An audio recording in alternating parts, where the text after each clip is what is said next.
Price the lord.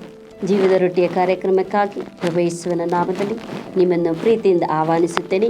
ಜೀವವಾಕ್ಯವನ್ನು ಈ ಸಮಯದಲ್ಲಿ ನಾವು ನೋಡಿಕೊಳ್ಳೋಣ. ಧರ್ಮೋಪದೇಶ ಕಾಂಡ 28ನೇ ಅಧ್ಯಾಯ 3ನೇ ವಾಕ್ಯದಿಂದ ನಾನು ಕೆಲವೊಂದು ವಾಕ್ಯಗಳನ್ನು ಓದಿಕೊಳ್ಳುತ್ತೇನೆ. ನಿಮಗೆ ಊರಲ್ಲಿಯೂ ಅಡವಿಯಲ್ಲೂ ಶುಭ ಉಂಟಾಗುವುದು. ನಿಮ್ಮ ಸಂತಾನ ವ್ಯವಸಾಯಗಳಿಗೆ, ದನ ಕುರಿ ಮುಂತಾದ ಪಶುಗಳಿಗೆ ಶುಭ ಉಂಟಾಗುವುದು.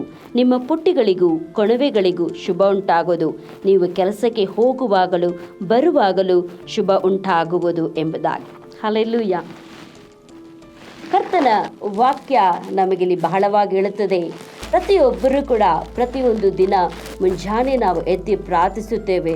ಕಾರಣ, ನಾನು ಹೋಗುವಾಗಲೂ ಬರುವಾಗಲೂ ನನಗೆ ಆಶೀರ್ವಾದ ಆಗಿರಬೇಕು. ನನ್ನ ಕೈಯಿಟ್ಟು ಮಾಡುವಂಥ ಎಲ್ಲ ಕೆಲಸಗಳು ಆಶೀರ್ವಾದ ಆಗಿರಬೇಕು.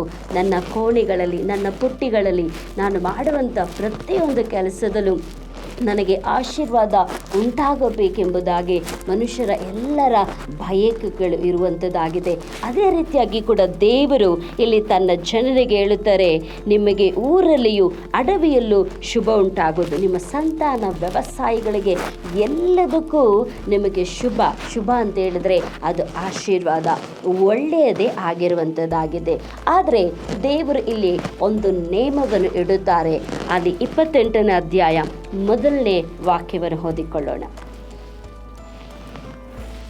ನೀವು ನಿಮ್ಮ ದೇವರಾದ ಯೆಹೋವನ ಮಾತನ್ನು ಶ್ರದ್ಧೆಯಿಂದ ಕೇಳಿ, ನಾನು ಈಗ ನಿಮಗೆ ಬೋಧಿಸುವ ಆತನ ಆಜ್ಞೆಗಳನ್ನು ಅನುಸರಿಸಿ ನಡೆದರೆ ಆತನು ಭೂಮಿಯ ಮೇಲಿರುವ ಎಲ್ಲ ಜನಾಂಗಗಳಿಗಿಂತಲೂ ನಿಮ್ಮನ್ನು ಉನ್ನತಿಗೆ ತರುವನು ಎಂಬುದಾಗಿ. ನಿಮ್ಮ ದೇವರಾದ ಯೆಹೋವನ ಮಾತಿಗೆ ಕಿವಿಗೊಟ್ಟು ನಡೆದರೆ ಈ ಶುಭಗಳೆಲ್ಲ ನಿಮಗೆ ಪ್ರಾಪ್ತವಾಗುವವು ಎಂಬುದಾಗಿ. ಆದ್ದರಿಂದ ಇಲ್ಲಿ ವಾಕ್ಯ ಹೇಳುತ್ತದೆ, ಪ್ರಿಯರಾದವರೇ, ನಮ್ಮ ಪ್ರತಿ ಒಬ್ಬೊಬ್ಬರಿಗೆ ಕೂಡ ಕರ್ತನ ವಾಗ್ದಾನ, ಕರ್ತನ ಆಶೀರ್ವಾದ ಪ್ರತಿ ಒಂದಲ್ಲೂ ಯಶಸ್ವಿಯಾಗಿ ಆಶೀರ್ವಾದ ಆಗಿರಬೇಕೆಂಬುದಾಗಿ ನಾವು ಎಲ್ಲ ಸಮಯದಲ್ಲಿ ಬಯಸುತ್ತೇವೆ. ಆದರೆ ಇಲ್ಲಿ ಮೋಶೆ ತನ್ನ ಜನರಿಗೆ ಹೇಳುತ್ತಾರೆ, ನೀವು ನಿಮ್ಮ ದೇವರಾದ ಯೆಹೋವನ ಮಾತನ್ನು ಶ್ರದ್ಧೆಯಿಂದ ಕೇಳಿ, ಈಗ ನಾನು ನಿಮಗೆ ಬೋಧಿಸುವಂಥ ಆತನ ಆಜ್ಞೆ, ವಿಧಿ, ನಿಯಮಗಳನ್ನು ಕೈಗೊಂಡು ನಡೆಯುವಾಗ ಈ ಆಶೀರ್ವಾದಗಳು ನಿಮಗುಂಟಾಗುತ್ತದೆ ಎಂಬುದಾಗಿ. ಆದ್ದರಿಂದ ನಮ್ಮೆಲ್ಲರಿಗೆ ಆಶೀರ್ವಾದ ಇಷ್ಟ, ಆದರೆ ನೇಮಗಳು ಇಷ್ಟ ಇಲ್ಲ, ಕಟ್ಟಳೆಗಳು ಕೈಗೊಳ್ಳುವುದಕ್ಕೆ ಇಷ್ಟ ಇಲ್ಲ, ಆತನ ಕಾರ್ಯಗಳನ್ನು ಪರಿಪಾಲಿಸೋದಕ್ಕೆ ನಮಗೆ ಇಷ್ಟ ಇರೋದಿಲ್ಲ. ಆದರೆ ದಾವೀದನು ನಾವು ನೋಡುವಾಗ ಕೀರ್ತನೆ 119 ಹೇಳುತ್ತಾನೆ, ನನಗೆ ಚಿನ್ನ ಬೆಳ್ಳಿ ನಾಣ್ಯಕ್ಕಿಂತಲೂ ನೀನು ಹೇಳಿದಂಥ ಆ ಆಜ್ಞೆ ವಿಧಿಗಳನ್ನು ಕೈಗೊಂಡು ನಡೆಯುವುದೇ ನನಗೆ ಬಹಳ ಇಷ್ಟ ಎಂಬುದಾಗಿ.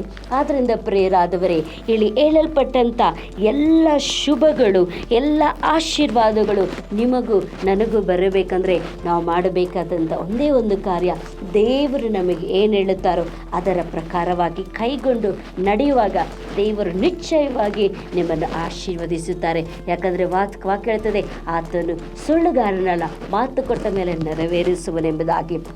ಆದ್ದರಿಂದ ಈ ಅಧ್ಯಾಯದಲ್ಲಿ ನಿಮಗೆ ಹೇಳಲ್ಪಟ್ಟಂಥ ಎಲ್ಲ ಶುಭಗಳನ್ನು ದೇವರು ಈ ದಿನ ನಿಮಗೆ ಅನುಗ್ರಹಿಸಲಿ ಎಂಬುದಾಗಿ ಈ ಸಮಯದಲ್ಲಿ ನಾನು ನಿಮಗಾಗಿ ಪ್ರಾರ್ಥಿಸಿಕೊಳ್ಳುತ್ತೇನೆ. ಪ್ರಿಯ ಪರಲೋಕದ ತಂದೆಯಾದ ದೇವರೇ, ಈ ಸಮಯಕ್ಕಾಗಿ ನಿನಗೆ ಸ್ತೋತ್ರವಾಗಲಿ.